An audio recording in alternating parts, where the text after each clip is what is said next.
Good morning. I'm Karl Kaufman, and this is the Morning Market Minute for Thursday, June 2nd. History doesn't repeat itself, but it often rhymes. Yesterday, the Federal Reserve began its policy of quantitative tightening.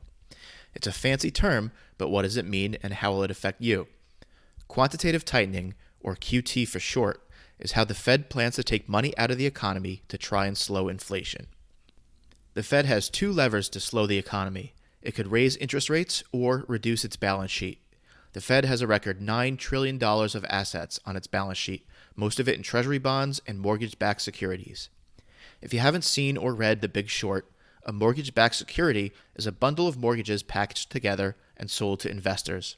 They can then hold on and receive interest payments or sell it to other investors. In March of 2020, the Fed responded to the coronavirus panic by cutting rates to zero and buying these assets to help liquidity when the market crashed. This is called quantitative easing. Since then, the Fed helped create a massive bubble in the equity and housing markets by keeping interest rates low while still purchasing these assets well after the economy recovered.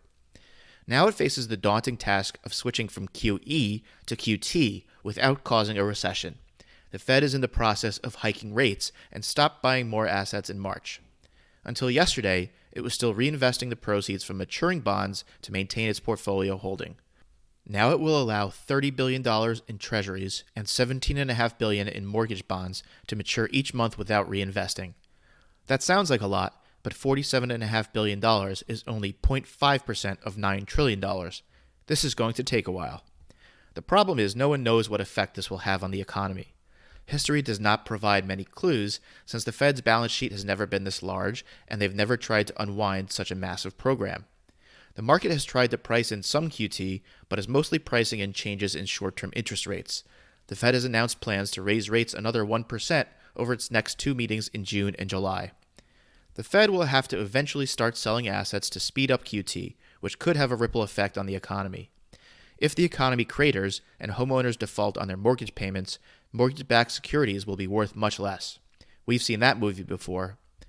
The good news is banks are better prepared than during the Great Financial Crisis.